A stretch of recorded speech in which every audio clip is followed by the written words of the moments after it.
Halo,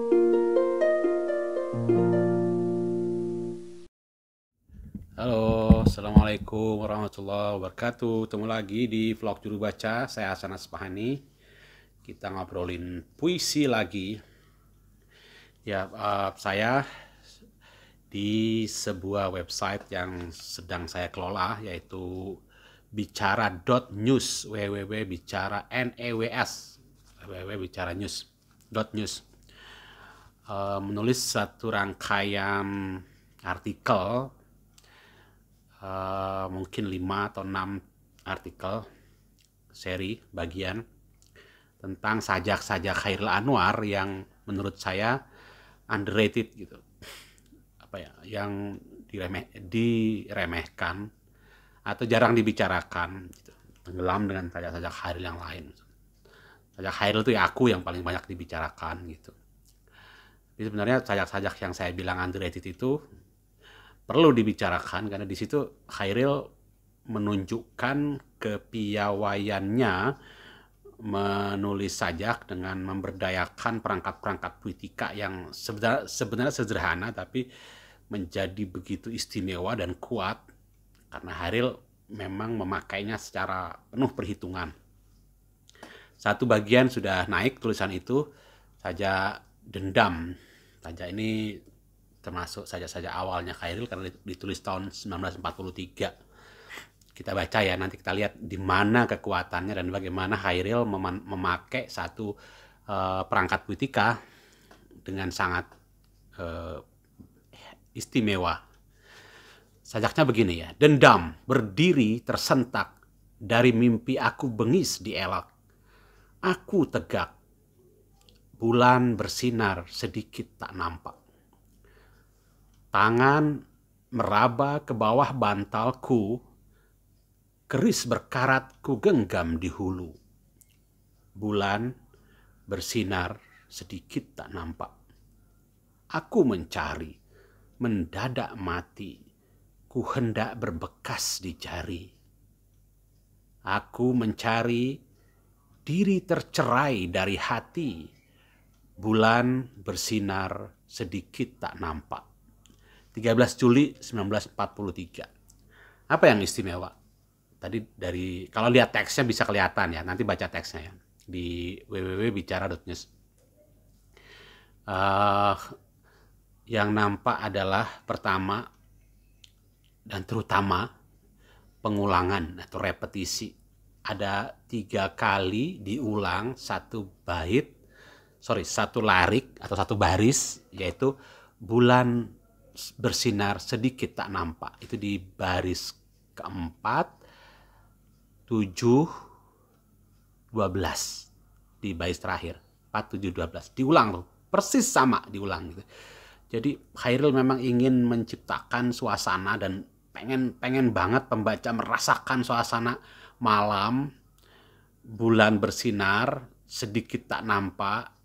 Kita bayangkan mungkin ada awan, kabut, atau di tengah pepohonan yang lebat, sehingga tidak seluruhnya nampak si bulan itu gitu. Itu suasana yang ingin diciptakan Chairil. Remang-remang, sendiri, sepi gitu, sunyi, itu yang ingin disampaikan Chairil. Dengan citraan visual bulan bersinar sedikit tak nampak itu. Dan itu adalah pemandangan alam, pemandangan di luar manusia. Bulan bersinar sedikit yang disaksikan oleh diindra oleh si aku dalam sajak ini gitu. Ada satu lagi baris atau larik yang diulang-ulang oleh Chairil, yaitu aku mencari. Ada 2 kali. Aku mencari, itu 8 sama 10. Aku mencari, mendadak mati, ku hendak berbekas di jari. Aku mencari, diri tercerai dari hati. 2 kali aku mencari. Kan itu pilihan dengan sadar untuk menciptakan atau mengucapkan satu larik itu 2 kali gitu. Dan apa yang sebenarnya ingin ditekankan oleh Chairil? Nah, aku mencari itu kan sesuatu yang dari dalam kesadaran.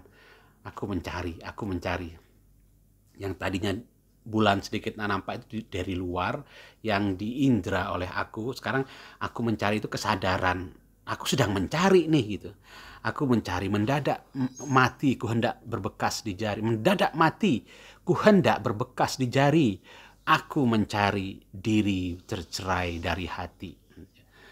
Jadi itu diulang 2 kali, yang tadi diulang 3 kali gitu. Jadi si aku ini merasa kecil di tengah alam semesta yang sedemikian luas, maha luas, dan dia merasa gelap kelam gitu karena malam pun sudah gelap, bulan pun kalau terang ya tidak begitu terang juga, dan ini bahkan sedikit tak nampak gitu.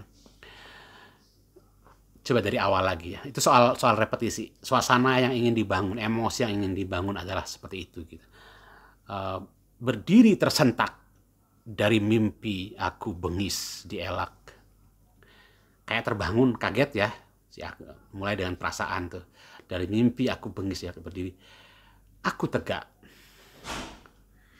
dari baring tidur berdiri gitu, dari tertidur kan tidak disebut tidur, tapi karena ada kata mimpi maka kita jadi bisa menebak bahwa si aku itu dari tidur kemudian berdiri. Aku tegak, bulan bersinar sedikit nampak.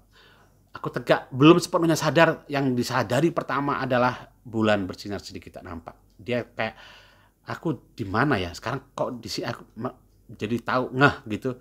Oh, saya sedang di sini. Kira-kira begitu tuh sajaknya itu kan. Tangan meraba ke bawah bantalku.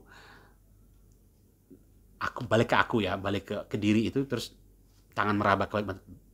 Berarti ada ranjang di situ, meskipun tidak disebutkan. Tangan meraba ke balik bantal. Ada ketegangan. Si aku ini kayak terancam gitu. Tidur dengan tidak tenang, bermimpi bengis gitu. Keris berkaratku genggam di hulu. Wah, di balik bantal itu nggak kelihatan nih. Keris kita nggak ngelihat, tapi si aku merasakan dan memberitahu kepada kita sebagai pembaca bahwa di balik bantal itu dia menyimpan keris. Berarti memang dia terancam dan ingin membela diri. Berarti dia memang menyiapkan sesuatu untuk melawan ketika ancaman itu datang. Dimetaforkan, disebutkan dengan keris berkarat genggam di hulu. Keris berkarat pula kan, berkarat itu artinya sesuatu yang lama, sesuatu yang bukan baru, artinya ancaman itu sudah lama ada, perasaan terancam itu sudah lama ada, dan perasaan hendak membela diri ketika terancam itu ada, juga sudah lama ada, disebutkan dengan citraan visual, keris berkarat itu gitu, dahsyat banget tuh. Ku genggam di hulu. Hulu kan keris itu ada ujung, ada hulu, ada pangkal, ada hulu. Karena yang dipegang hulunya bahkan bukan pangkalnya. Kenapa? Karena bukan putingnya gitu. Kenapa? Karena saking paniknya tuh, bukan pegangan yang dipegang si panik itu. Kaget bangun gitu, terus ngecek bawah bantal tuh ada pisau, ada keris. Nah, terus balik lagi, bulan bersinar sedikit tak nampak. Jadi setelah memegang keris tuh, kalau kita bayangkan adegannya, imaji gerak yang terbayang di sini itu gitu. Nah, itu kekuatan air, imaji visual, imaji gerak, imaji taktikal, perasaan, itu semua dihadirkan dengan cara seperti itu gitu. Aku mencari, mendadak mati ku hendak berbekas di jari. Mendadak mati ku hendak berbekas di jari. Mencari apa? Mencari ya keris itu tadi kira-kira, atau yang lainnya gitu. Mencari sesuatu yang bisa melindungi dia, membuat dia merasa nyaman dari ancaman itu. Ku hendak berbekas di jari. Aku pengen kepegang yang membuat aku merasa nyaman, aman, terlindungi itu gitu, terpegang. Mendadak mati, mendadak kehilangan perasaan, mendadak kehilangan arah, mendadak kehilangan kesadaran. Aku mencari, diulangi lagi sekali itu kan. Diri tercerai dari hati. Hati itu perasaan gitu. Diri itu, jadi hari memisahkan antara perasaan dan diri sebagai badan lah, tubuh gitu. Tercerai dari hati, terpisah dari itu. Diksi Hairil cerai, bahkan itu bukan terpisah atau bukan terhindar atau apa, itu tercerai dari hati. Jadi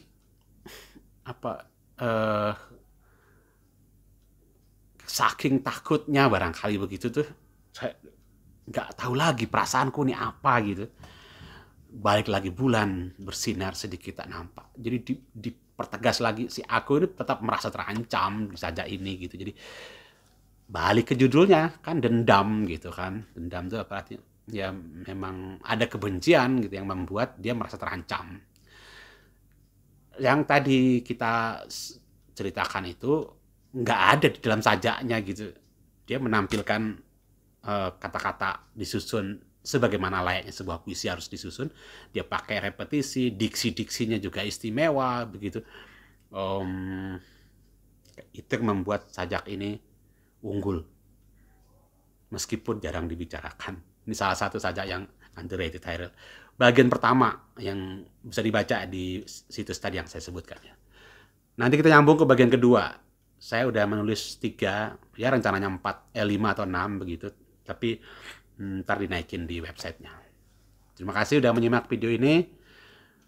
Baca sajak Hairil semuanya dan coba cari cara membaca yang berbeda gitu. Sajak Hairil akan menawarkan kemungkinan pembacaan yang berbeda.